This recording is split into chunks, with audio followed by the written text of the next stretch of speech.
This is your fantasy football update on CBS Local Sports. Joy Taylor, Jamie Eisenberg, Dave Richard. Let's start with quarterbacks. Dave likes Phillip Rivers this week against Oakland. I like Phillip Rivers every week, Joy, and I think the matchup against Oakland should be very good for him. It's only been one time in Rivers' career where he's had two big games against Oakland in the same season. That happened in 2011. But the Raiders have allowed 20 or more fantasy points to 4 of the last 6 quarterbacks they faced.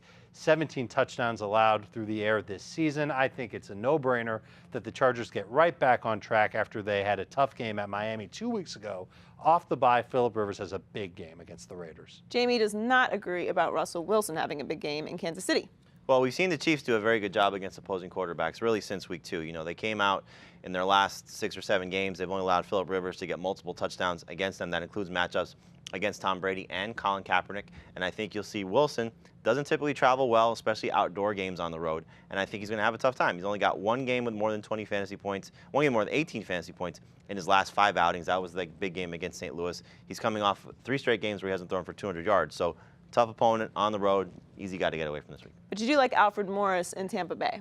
Our start of the week this week, Alfred Morris should come out and have a big game against the Bucs coming off his bye week. I love the workload. At least 18 carries each of his last 3 games, 3 touchdowns in his last 2 games. So they're giving him the opportunity to score. Still hasn't got a 100-yard game yet, but hopefully that'll come this week. Tampa Bay just gave up 80 yards and a touchdown to Steven Jackson. So you take Steven Jackson, you take the better player in Alfred Morris, do a little math, so that's 100 yards and a touchdown.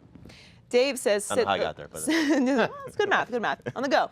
Dave says sit the Lions running backs this week, though. Yeah, it doesn't matter which one it is, whether it's Joik Bell or Theo Riddick or Reggie Bush. Bush didn't even practice this week. But in a standard league, I don't want any piece of this. That Cardinals run defense is too good.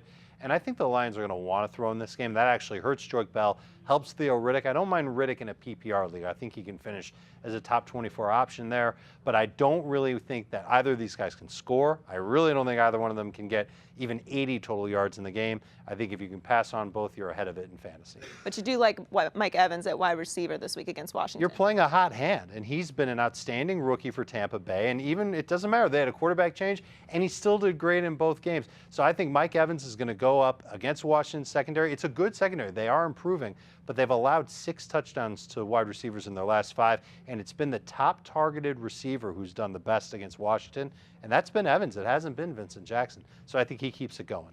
But Jamie thinks you should stay away from Larry Fitzgerald. You look at Fitzgerald, and he's been very good in his last 3 home games.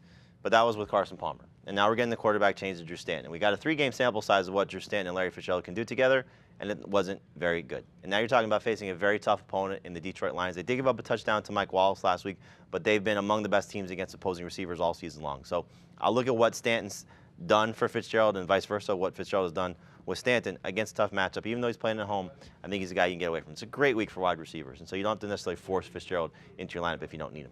Now, what could be a very high-scoring game in Indianapolis and New England, you like Dwayne Allen this week? I like both tight ends for the Colts. I think you look at what Allen should be able to do, which has just been a touchdown machine in a matchup against a team that struggles with tight ends. New England has really been bad against tight ends for the majority of the season, especially when they face good ones. And that's where Andrew Luck likes to go, his tight end. So you look at Dwayne Allen, the consistent performances, start him without hesitation. But Coby Fleener, if you're stuck, could be a good bye week replacement, could be a good injury fill-in. If you're dealing with Jordan Cameron or Delaney Walker being out, I think you see both these guys come out and play well. But stay away from Vernon Davis this week? You should stay away from Vernon Davis pretty much every week at this point. He just hasn't delivered to expectations. But the Giants matchup is intriguing because last week they did a good job against tight ends. They played Seattle. They don't really have any good tight ends. But in the 3 games before against the Eagles, the Cowboys, the Colts, each of those teams scored 2 touchdowns to their tight ends against the G-men. But shield your eyes from that because in the last 4 games, Vernon Davis has 8 catches, 4 drops, no touchdowns, playing a lot, not a lot of targets, just isn't the type of tight end that we thought he could be. Definitely a change from last year. I don't see it changing just because the matchup is good against the G-men. That's your fantasy football update on CBS Local Sports. Good luck.